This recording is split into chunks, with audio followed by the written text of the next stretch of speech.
Well, well, let's tell you what. Whatever happens now, he's going to be short a lot more. Oh, and he actually retreats. I think he could have microed that a little bit better and taken it out all. But really, he has nothing to defend. What happens if he drops these behind the mineral lines? He's just going to toast all of those Zerglings, which are still slow Zerglings, by the way. No research coming out yet. Got a couple drones out here, but really not enough. He's going to use the cover of this to move out, expand. Smart idea.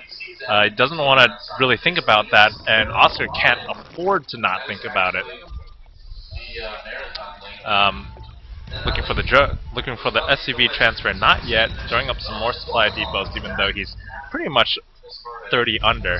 Gonna throw up these bunkers, playing really safe. Now, when you're ahead, what does Zartosa say? Expand? Get more ahead. But he roasted a ton of drones. Let's look how many drones he roasted. 18. When you're really far ahead, what does Testosa say to do? Get more ahead. No, cover your butt from all ways that he could possibly cheat to get ahead. So that means scouting extra expansions, doubling down on detection if you're playing against Protoss or Terran.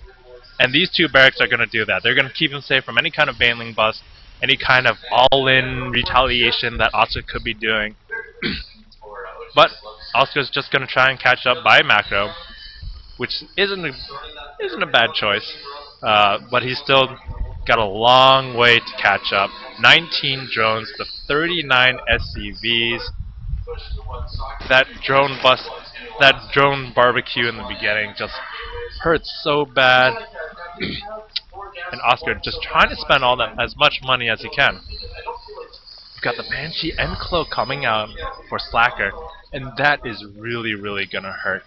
Oskar just got his lair up, so he could get an Overseer to deal with this, but that's all he's gonna have against these Banshees, other than these 3 Queens. Oh, but he is producing 2 more Queens, so he will be okay against the Queens.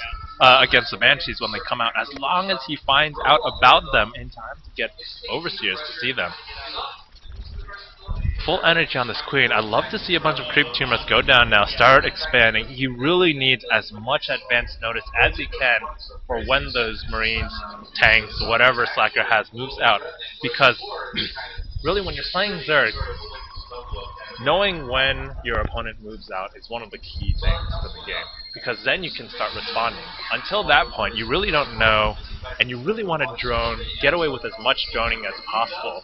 Just keeping tabs on his army as much as to kind of build enough units to hold it off, plus that round of units you're going to make as you see him move out. That's the optimal amount, because if you don't do that, then you're not optimizing your drone count.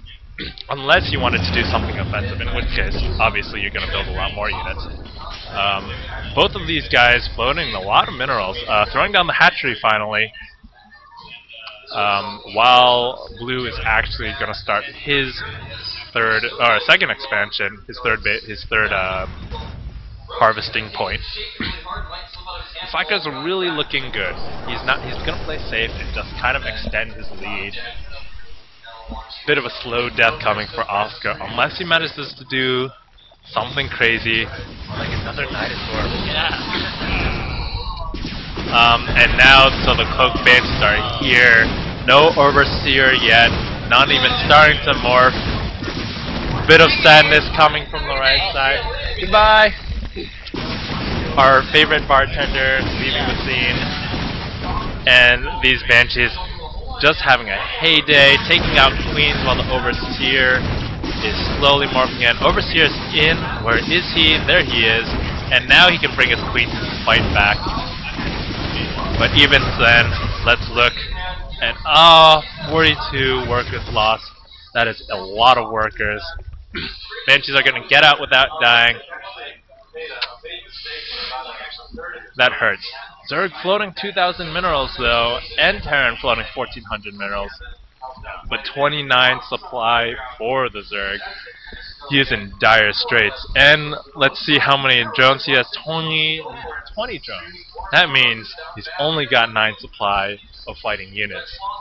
And those 9 supply, probably Queens. This command set is going to land. Slacker is just gonna get to 200 supply unimpeded. Really, I think by now he should be moving out, taking a look at the forces while his Banshee harass was going on. He has no reason to sit back and not end the game right now. But perhaps he has taken the getting ahead advice to heart. He's just going to cement this lead. If this was a GSL Finals, nothing wrong with that kind of behavior. You want to win, set up as big of an advantage as you can, and ride that advantage to victory. Words of wisdom, words of encouragement for Oskar. Oskar, little chat coming up for the underdog.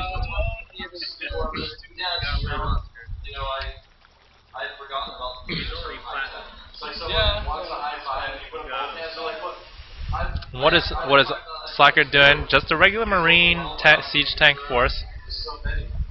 Still no upgrades. As much as Slacker is winning, I like to criticize him on the fact that he's up to 3 bases and hasn't started any upgrades other than this vehicle upgrade level 1. And I said other than vehicle upgrades level 1. And really, when your force is 50% Marine, 60-70% Marines, a couple upgrades, I believe, are in order. At least he has combat shields this time as he moves out to end the game. And really, there's not a lot that Oskar can do to stop it after being hurt pretty badly early on by those Hellions.